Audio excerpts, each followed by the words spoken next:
Happy birthday to Turnip. Happy birthday to July Turnip. came around quickly, and with it Turnip's first birthday. My feeble attempts to try to sing him a song are nothing compared to this very special song Turnip got sent on his big day. Let's go. Happy birthday to Turnip. Happy birthday to Turnip. Happy birthday, happy birthday, happy birthday to Turnip. He's such a cuddly, playful and sociable dog, forever trying to cheer up everybody around him. And we are excited to show you this extremely rare footage of Annie, our very camera-shy dog, who often just blends quietly into the background, having a happy playtime moment for once.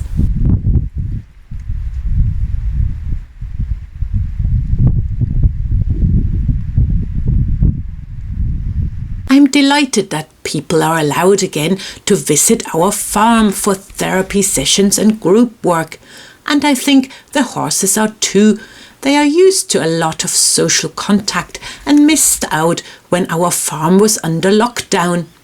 It's always amusing to see how differently they start out into the day. We have the enthusiastic ones like Flora and Daisy, and then there's Henry, never in a hurry.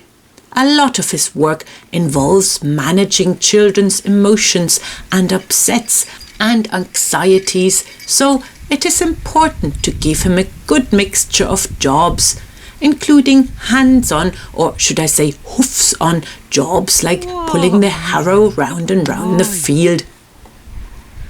And you get your snack too. We also spent some more meditative moments on the beach together.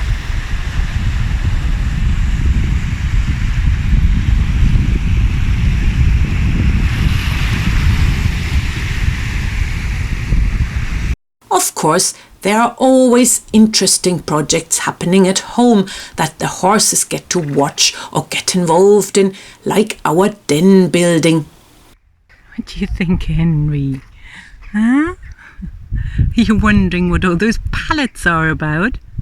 Well, you'll find out tomorrow. A great space to hang out on rainy as well as sunny days. July is the month when harvest time really starts to kick in. Our biggest garlic harvest ever, by the looks of it. How's it going?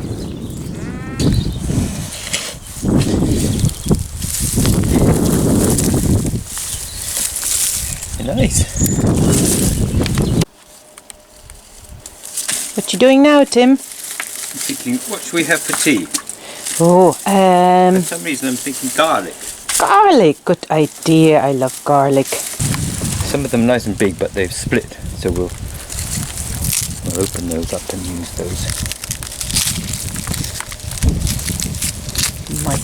Mighty. Yeah.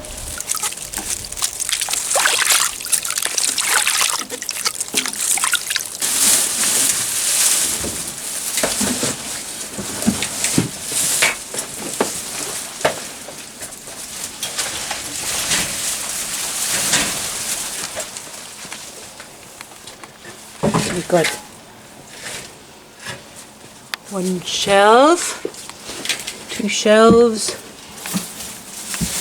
3 shelves, 4, 5. Yeah, well, there's a lot more to come in. With my work picking up again, I found it a challenge to find some time for gardening as well. So the garden was left to its own devices the last few weeks. And look what we have here, just from 4 courgette plants doing their thing. At the beginning of the month, I managed to put some onion nets over several branches on the cherry tree in an attempt to try a new method of getting cherries ripe before the birds would eat them. What happened here?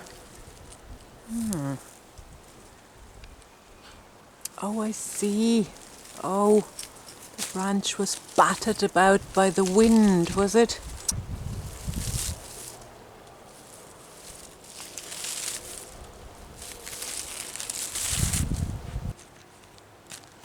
The cherries did turn nice and red. Right, let's try one, shall we? Oh. Oh. Still very sour. And how could a bird still get at it through the netting? Okay, yeah, well that's a bit eaten, isn't it? Well, maybe Ireland isn't cherry country really, or where we live anyway, the west of Ireland. You like a cherry, Goose? It's half eaten anyway. Might as well try it. There you go. The broad bean patch looked very promising this year, but when I got into harvesting the beans, I discovered that some little creatures had had a feast on them already.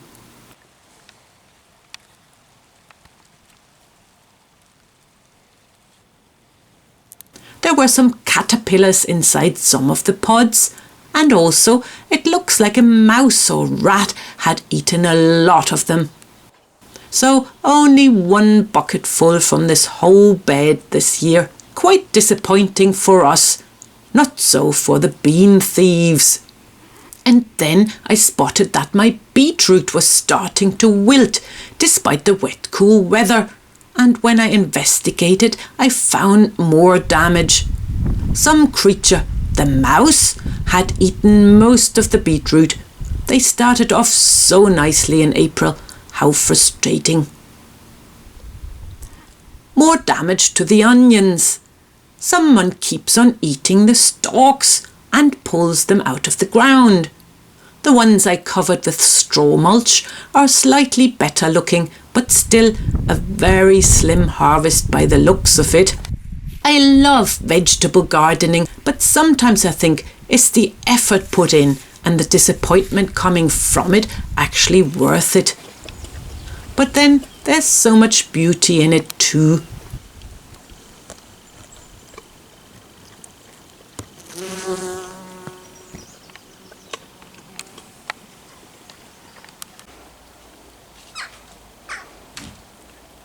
Flower gardening is an entirely different pastime.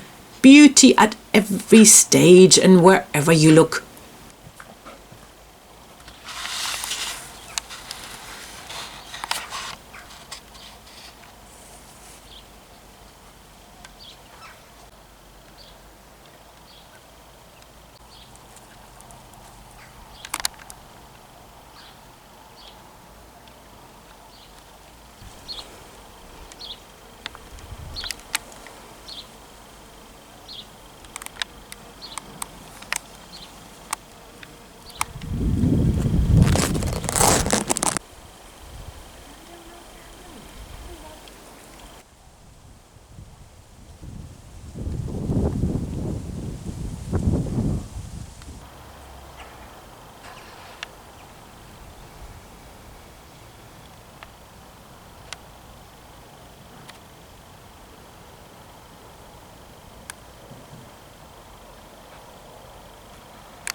Our pigs love it that the trees produce much windfall apples at this time of year. There you go.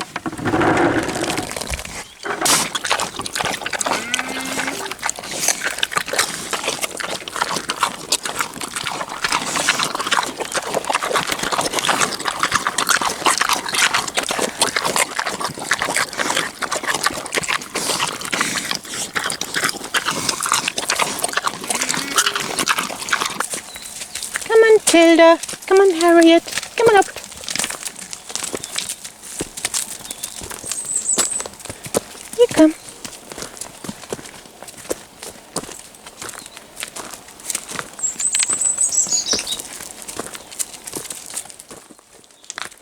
Hilda and Harriet have become good friends now, producing nearly 2 litres of milk between them every day and spending the day out in the fields, roaming for the best herbs and grass, taking naps and daydreaming. Later. Have a nice day.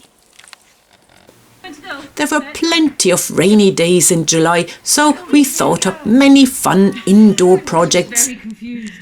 Kiwi the guinea pig had an adventurous time in our homemade maze/playground. Come on, Kiwi, do something. 50 days later. 50 days later. You reckon you're going to go up the ramp? Come on. Then come on to the tunnel. Yay! The other way. He went through it. Can you come out the other side? Oh, he's going in again. Oh, he quite likes it. He quite likes it. Oh, no. Oh, No, bye-bye. Lads. oh,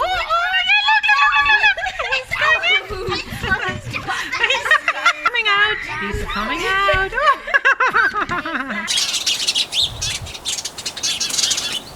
And when evening finally draws in after a busy day on the farm, the sparrows come to their favourite spot in the hedge to settle for the night, discussing enthusiastically who gets to sit on which branch, until everything goes quiet and it is time to sleep. Night-night, little birds.